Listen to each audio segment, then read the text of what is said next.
दोस्तों क्या आपको पता है कि जब परमाणु हमला होता है तो क्या होता है? दोस्तों सबसे पहले उस जगह की इमारतें गलने लगती हैं, वो लावा बन जाती हैं, क्योंकि उस जगह का तापमान लगभग 10 लाख सेंटीग्रेड होता है। दोस्तों कल्पना कीजिए अगर उस जगह पर एयरपोर्ट या रेलवे स्टेशन होगा तो वो बिल्कुल लावे की तरह बहने लगेगा, सब कुछ 5 किलोमीटर की परिधि में खत्म हो जाएगा, क्योंकि उस जगह का तापमान जो है वो 10 लाख सेंटीग्रेड तापमान होगा। और ये इतना तापमान आता जानते हैं क्यों? यूरेनियम की वजह से। एक परमाणु बम में लगभग 70 से 80 किलो यूरेनियम होता है, और 1 किलो 70 से 80 किलो एक परमाणु बम में होता है, और 1 किलो यूरेनियम की पावर पता कितनी होती है? 27 लाख किलो कोयले से जितना तापमान उत्पन्न होगा उतना 1 किलो यूरेनियम से होगा, और एक परमाणु बम में लगभग 70 से 80 किलो यूरेनियम होता है। यह यूरेनियम 10 लाख सेंटीग्रेड का तापमान पैदा करता है, जिससे वहां की चीजें गलने लगती हैं, खत्म हो जाती हैं, राख हो जाती हैं। अब आप ये सोच रहे होंगे ये सब मैं आपको क्यों बता रहा हूं? दोस्तों ये सब मैं इसलिए बता रहा हूं क्योंकि इस समय ईरान और इजराइल का युद्ध चल रहा है। ईरान में परमाणु हमला हो सकता है, इससे अगल बगल के देश चौकन्ने हो गए हैं, और ये देश चौकन्ने होकर भारत से रेडिएशन पिल्स मांग रहे हैं, एंटी रेडिएशन पिल्स। बहरीन ने 1 करोड़ एंटी रेडिएशन पिल्स का ऑर्डर भारत की चंडीगढ़ की कंपनी को दिया है, और ये एंटी रेडिएशन पिल्स ऐसी स्थिति उत्पन्न करता है कि इस परमाणु हमले से आप बच सकते हैं, इसके रेडिएशन से आप बच सकते हैं अगर आप उचित दूरी पर हैं। और ये एंटी रेडिएशन पिल्स भारत में बन रही है, और भारत इन मुस्लिम देशों को, खाड़ी के देशों को, गल्फ कंट्री को, लगभग 5 देशों में ये भारत एंटी रेडिएशन पिल्स भेजेगा। इससे पहले ये anti radiation pills Ukraine Russia के युद्ध में भी जा चुका है, इससे पहले ये इंडोनेशिया में जा चुका है, और भारत से ये एंटी रेडिएशन पिल्स बहुत सारे देश खरीद चुके हैं।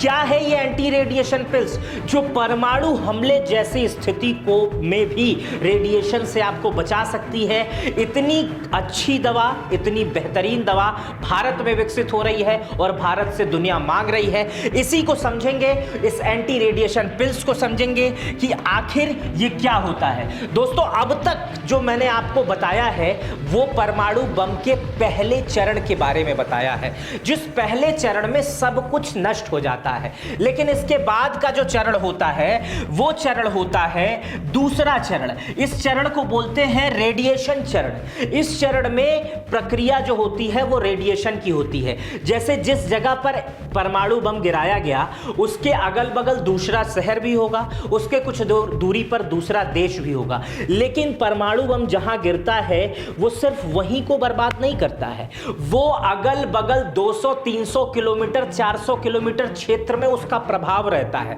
क्योंकि वहां से रेडिएशन निकलती हैं, रेडियो एक्टिव किरणें निकलती हैं, रेडियो एक्टिव कण निकलते हैं जो हवाओं में रेडिएशन के माध्यम से दूर तलक पहुंचते हैं और उससे बहुत नुकसान पहुंचता है। जो रेडिएशन का चरण रहता है उससे भी आदमी बच जाता है, लेकिन जो तीसरा चरण होता है जिसे फॉल आउट चरण कहते हैं, जो ना तो दिखाई देता है ना तो सुनाई देता है, जो फॉल आउट हवा में होता है, कणों में घुल जाता है, पानी में घुल जाता है और आदमी उसको इनहेल कर देता, अंदर ले लेता है, पानी पी लेता है या सांस ले लेता है और धीरे धीरे आदमी रोगी बनते जाता है, फिर खत्म हो जाता है। यह प्रक्रिया बहुत दूर तक चलती है।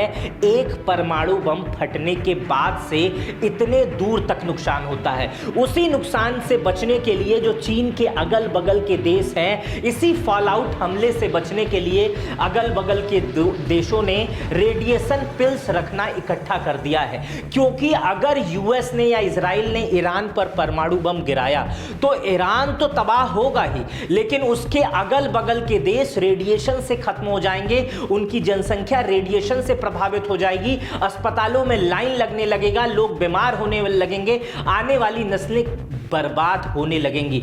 इसलिए इसी एंटी रेडिएशन पिल्स के बारे में समझेंगे जो मुस्लिम देश भारत से मांग रहे हैं, भारत को ऑर्डर दे रहे हैं कि ये रेडिएशन पिल्स बनाए। ये बहरीन की एक फार्मा कंपनी ने चंडीगढ़ की कंपनी से संपर्क किया है और कहा है कि मुझे ऐसे 1 करोड़ डब्बे चाहिए एंटी रेडिएशन पिल्स के। कंपनी की डायरेक्टर डॉक्टर वैशाली अग्रवाल के अनुसार इस मामले में अभी पूरी बातचीत चल रही है, सरकार से बात हो रही है और जैसे ही सरकार की तरफ से हरी झंडी मिलेगी ये पिल्स वहां पहुंचा दी जाएगी। कंपनी ने इसकी मैन्युफैक्चरिंग स्टार्ट कर दी है। अब आप ये सोच रहे होंगे जिस दवा के बारे में मैं इतना बता रहा हूं उस दवा की खासियत क्या है, कैसे ये बचा लेती है, तो अगले 2 मिनट में आप वो समझेंगे। देखिए, जो 2 दवा मांगी जा रही है बहरीन, कुवैत, कतर में, उन दोनों दवाओं के नाम है, पहली दवा का नाम है प्रीशियन ब्लू। ये शरीर से जहर निकालने वाली दवा है। इसे ब्लू मैजिक दवा भी कहते हैं, इसे ब्लू मैजिक दवा भी कहते हैं। बहरीन ने इसको 1 करोड़ गोली मांगी है, ऐसे 1 करोड़ डब्बे बहरीन ने इसे मांगे हैं। यह कोई साधारण दवा नहीं है दोस्तों, यह DRDO की तकनीक से विकसित ऐसा फार्मूला है जो रेडियोधर्मी कचरे को शरीर से बाहर खदेड़ देता है। दोस्तों, जब कोई आदमी पे परमाणु विकिरण गिरता है, परमाणु किरणें या परमाणु रेडियो एक्टिव कण जब उसके शरीर पर हमला करते हैं या गले के अंदर चले जाते हैं या वो पानी पी लिया रहता है, तो उसके बाद उसके शरीर में सीजीनियम 137 और थैलेनियम जैसे घातक तत्व जमा होने लगते हैं। लेकिन ये जो प्रीशियन ब्लू है ये आंतों में जाकर जहरीले तत्वों को जकड़ लेता है और उन्हें रक्त में घुलने से पहले ही मल के जरिए, मतलब लैट्रिन और पेशाब के जरिए उन्हें दूर कर देता है। इसीलिए इसे कहा जाता है शरीर से जहर निकालने वाली की दवा। यह दवा जो है FDA से मान्यता प्राप्त है और हाल में ही भारत ने इसकी एक खेप इंडोनेशिया में भेजी है। इससे पहले यूक्रेन रशिया के युद्ध में भी भारत ने बहुत आयोडाइड की गोलियां, KI टैबलेट्स बहुत भेजे थे। तो ये समझिए कि किस तरह से भारत से ये खाड़ी देश यही एंटी रेडिएशन पिल्स मांग रहे हैं और अपने वहां इकट्ठा कर रहे हैं। मतलब उनको कहीं ना कहीं लग रहा है कि ईरान इजराइल में अगर तृतीय विश्व युद्ध होता है, ईरान बहुत ज्यादा आगे बढ़ता है या इजराइल आगे बढ़ता है, तो यहां परमाणु अटैक हो सकता है। और इसी परमाणु अटैक से बचने के लिए ईरान के अगल बगल के देश पहले से ही तैयारी करना शुरू कर दिए हैं। दोस्तों, इसको समझिए कि जो दूसरी दवा है वो मैं आपको बता देता हूं। दूसरी दवा का नाम है पोटेशियम आयोडाइड टैबलेट, इसको KI टैबलेट भी बोलते हैं। इस टैबलेट को भी यूक्रेन रसिया वाले युद्ध में भारत ने भेजा था उन देशों के लिए। इसमें यह दवा क्या करती है, यह दवा जो है दुर्घटना में जब रेडिएशन फैल जाता है उस समय आपके थायराइड ग्लैंड को बचाने का काम करती है। दोस्तों, परमाणु हादसे के बाद से रेडियो एक्टिव आयोडीन फैल जाता है, लेकिन इस स्थिति में जब शरीर में जाता है तो ज्यादा नुकसान थायराइड ग्लैंड को पहुंचाता है और गले में मौजूद जो थायराइड ग्लैंड होती है वो आगे चलकर कैंसर बन जाती है। लेकिन जब ये दवा आदमी पहले खाता है तो पोटेशियम आयोडाइड का एक चक्र गले में बन जाता है और ये चक्र जो है वो दूसरे आयोडाइड को, रेडियो एक्टिव आयोडाइड को लेने से इनकार कर देता है। मतलब समझिए कि ये जो गले का एक औरा है वो ये दवा कवर कर लेती है, जिससे बाहर रेडियो एक्टिव आयोडाइड गले के अंदर नहीं आ पाता है। एक तरह से समझिए कि जब आदमी ये दवा खा लेता है तो शरीर के अंदर का जो दरवाजा रहता है वो बंद कर देता है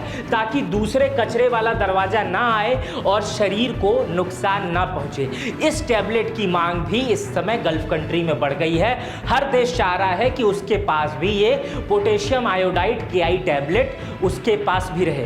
तो कुल मिलाजुलाकर भारत की दवाई कंपनियां इस समय गल्फ कंट्रियों के लिए संजीवनी का काम कर रही हैं, उन्हें दवा देने का काम कर रही हैं और गल्फ कंट्रियां भी ये दवा एहतियात में जुटा रही हैं कि अगर भविष्य में ईरान में कुछ होता है तो हमारे लोगों की जान बच सके। फिलहाल आपको इस दवा के बारे में जानकारी थी या नहीं थी, मुझे कमेंट बॉक्स में बताइएगा। मैं आपसे एक प्रश्न छोड़कर जा रहा हूं, आपको क्या लगता है कि ये ईरान इजराइल का युद्ध कब तक चलेगा, इस तरह की गहमा गहमी कब तक रहेगी? अगर आपको कुछ अंदाजा है तो आप कमेंट बॉक्स में बताइएगा। चैनल पे नए हैं तो सब्सक्राइब कर बेल आइकन दबा दीजिएगा, ज्वाइन बटन पे आएंगे मेरे साथ तो मुझे और अच्छा लगेगा। अपना बेहद ख्याल रखिएगा।